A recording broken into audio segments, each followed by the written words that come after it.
नमस्ते। तो कैसे हैं आप सब? आशा करते हैं कि सभी अच्छे होंगे और मैं भी अच्छी हूँ। तो चलिए इस ब्लॉग को यहीं शुरू करते हैं श्री राधे रानी का नाम लेके। राधे राधे।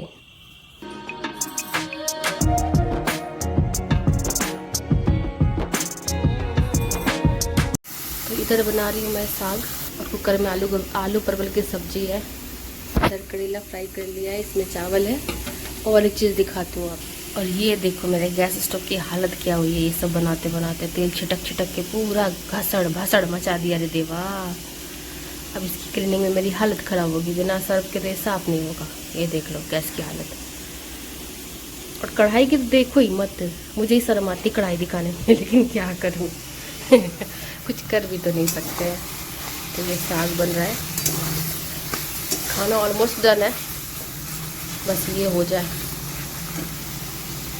और मौसम इतना ख़राब हो रखा है ना, थोड़ी सी बारिश हुई है और फिर बारिश बंद है। और दूसरे वाले पड़ोसी का ढलाई है छत का, तो पता नहीं ये लोग वेदर देखते कि नहीं देखते, मुझे नहीं पता।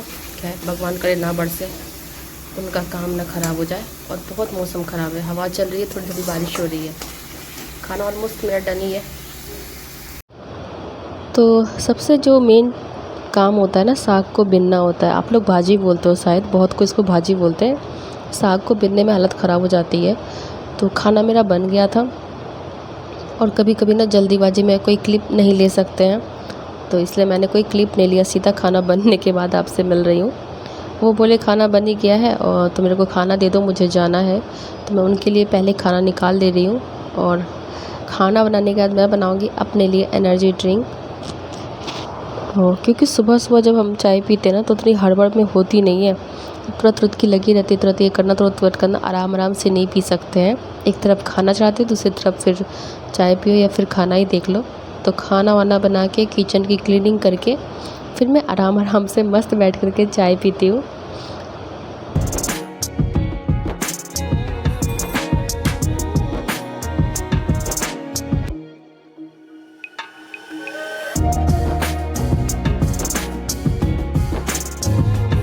और जब साग लाते ही तो बहुत सारा होता है, जब बीनती हूँ तो थोड़ा सा हो जाता है, और जब बनाती हूँ तो और थोड़ा हो जाता है और थोड़ा हो जाता है वो। खैर कोई नहीं। और यहाँ पे मैंने करेले का भुजिया बनाया था।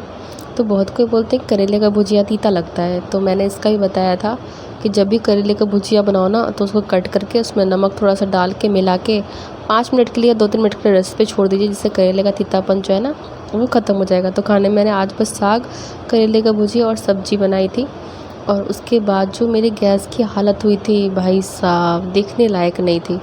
तो फिर मैंने इस पर थोड़ा सा सर्फ छिड़क करके और साफ़ कर दिया, क्योंकि गंदा रहता है ना किचन, तो एक तो अच्छा नहीं लगता, दूसरा बरकत भी नहीं होता है। मेन तो हमारा किचन ही है, किचन ही साफ़ सुथरा नहीं रहेगा तो फिर अच्छा नहीं लगता है।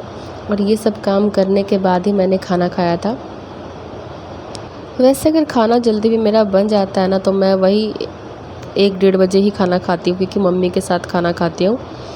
तो सोचा पहले साफ़ कर लेते हैं। और साफ़ करते करते भाई उधर से आवाज़ देने लगा था, चाय मिलेगा क्या? मैंने कहा रुक जाओ, अभी तो मैं गैस की सफाई कर रही हूँ। तो वो भी शॉक्ड हो गया है, खाना बन गया तुम्हारा? तो आज सिर्फ सब्जी और साग ही बनाया था, करेले का भुजिया, इसलिए मेरा जल्दी हो गया। नहीं तो और ताम झाम रहता है ना, तो और लेट लगता है। तो एक बार सोची पूरा धो ही दूँ पकड़ के, लेकिन किचन जो है ना पोछा कर दिया था मैंने। और ये जो भसड़ मचती है ना खाना बनाने के बाद, तेल छिटक छुटक जाता है ना, उससे मचती है, जिससे क्या है पीछे का दीवार जो है ना मेरा वो भी ख़राब हो रखा है, काला काला हो गया तेल पड़ पड़ के।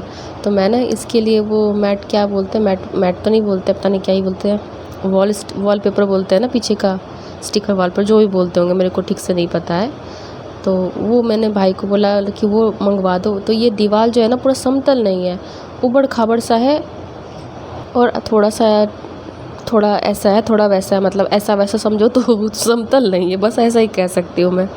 तो भाई बोल रहा है इसमें कहाँ कहाँ काट काट के चिपकाओगी, इसीलिए भाई नहीं बोला मत ऑर्डर करो। नहीं तो मैं करने वाली थी, क्योंकि मेरा दीवार जो पीछे का है ना, देखो अभी भी दिख रहा है काला काला सा, वो तेल छिटक छिटक के हो गया, वो बिल्कुल अच्छा नहीं लगता है। तो उसका मैं क्या करूँ, मुझे समझ में नहीं आ रहा था।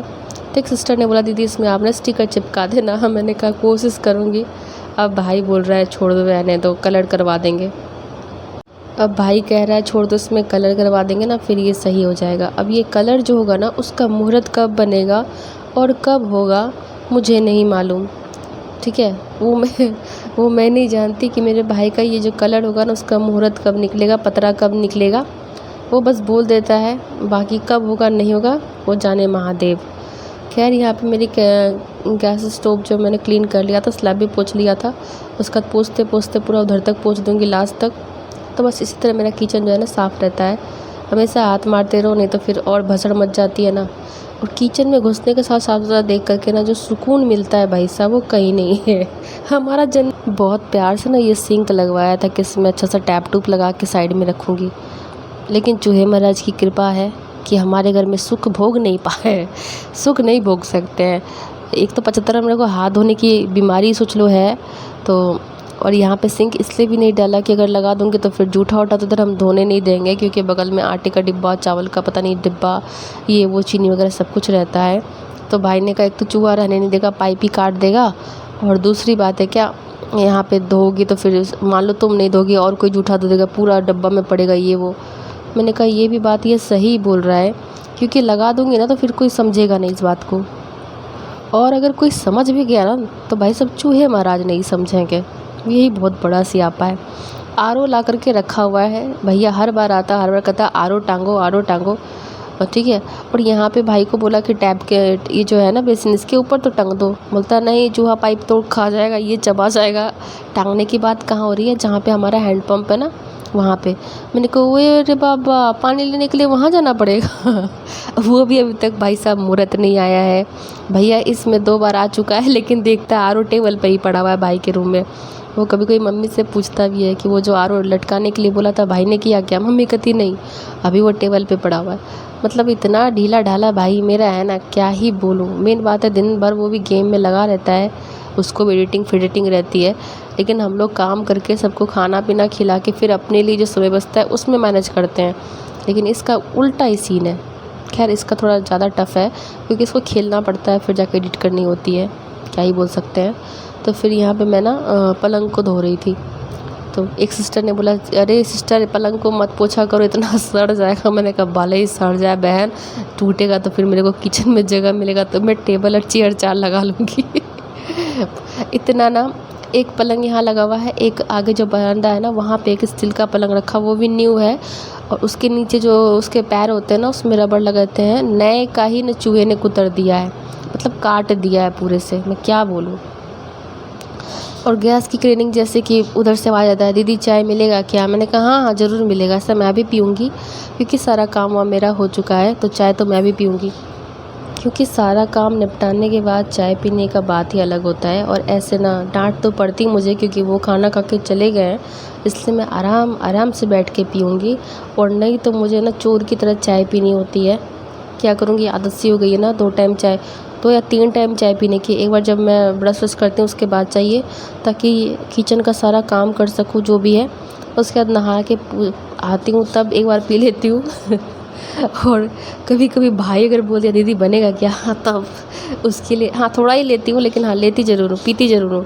उसके बाद शाम में बस मेरे को एक बार चाहिए। तो बस अब धीरे धीरे इस चीज़ को कम करना है, क्योंकि डॉक्टर ने मेरे को बोला हुआ है कि साफ़ मना करो चाय पीने से। अब देखो साफ़ तो नहीं हो सकता है, साफ़ अगर चाय हो गया तो साफ़ मैं भी हो जाऊंगी। क्योंकि इसके बिना तो मैं तो नहीं रे बाबा, अब उनको कौन समझाए। और इधर मम्मी पता नहीं क्या ही मुझे ज्ञान दे रही थी, जो मैं अर्जित करने में लगी हुई थी, ध्यान मेरा कहीं और था। ओह सॉरी, भूल गई थी कि चाय भी चढ़ा हुआ है। तो जो ज्ञान मिलता है ना छोटे बड़े से, वो अर्जित कर लेना चाहिए। ज़िंदगी जीने के लिए ज्ञान ज़रूरी होता है। वो बात अलग है कि मेरे अंदर ऑलरेडी बहुत ज्ञान भरा पड़ा है, लेकिन भगवान ने कूट कूट के ज्ञान भरा, और इतना ज़्यादा कूट दिया ना, इतना बारीक कूट दिया भाई साहब, किसी को मेरा ज्ञान नहीं दिखता है। खैर कोई बात नहीं, ये तो मेरा तकलीफ़ है जिसको मुझे दबा के रखना पड़ता है। और यहाँ बहुत चोरी चकारी और इसी मैटर पे ज्ञान चल रहा था ग्रिलिंग के बारे में, वो आपको सरप्राइज़ में फिर कभी दूँगी, अभी नहीं। क्या पता पेट में बात ना मतलब है ना, हम लोग को श्राप मिला हुआ है कि महिलाओं के पेट में ना बात नहीं पचेगी, क्योंकि अर्जुन ने अपनी मम्मी को दिया था। अर्जुन दिया था ना कि कर्ण ने दिया था, याद नहीं यार, आजकल भूला सी हो रही है मैं। नहीं अर्जुन ने नहीं दिया, कर्ण ने दिया था शायद। तो जो भी हो, जिसने भी दिया था, लेकिन हाँ महिला को श्राप, अपनी मम्मी को श्राप दिया था कि कोई भी महिला होगी ना वो अपने अंदर बात नहीं छुपा पाएगी। तो ये अब जो श्राप मिला उसको तो फलीभूत करना ही पड़ेगा ना। तो खैर कोई नहीं, यहाँ चाय बन गया था, एक तरफ मैंने दूध चढ़ा दिया था क्योंकि एक बारी सुबह को गर्म किया है और अब गर्मी थोड़ी थोड़ी पड़ने लगी है। फट फुट जाएगा तो किसी को दिक्कत हो ना हो, मुझे बहुत तगड़ा वाला दिक्कत और झटका लग जाएगा, दिल किडनी फेफड़ा सब बाहर आ जाएगा अगर मुझे चाय नहीं मिलेगा तो इसलिए मैं दूध गर्म करके रख देती हूँ और इसका खास ख्याल रखती हूँ कि ये फटे नहीं। तो खैर कोई नहीं, चैनल पे जो पहली बार आते हैं प्लीज़ चैनल को सब्सक्राइब कर लेना, वीडियो को लाइक करना, बेल आइकन जरूर प्रेस करना, इससे आपको नोटिफिकेशन मिलेगा। तो फिर मिलूंगी नेक्स्ट ब्लॉग में, तब तक के लिए बाय बाय।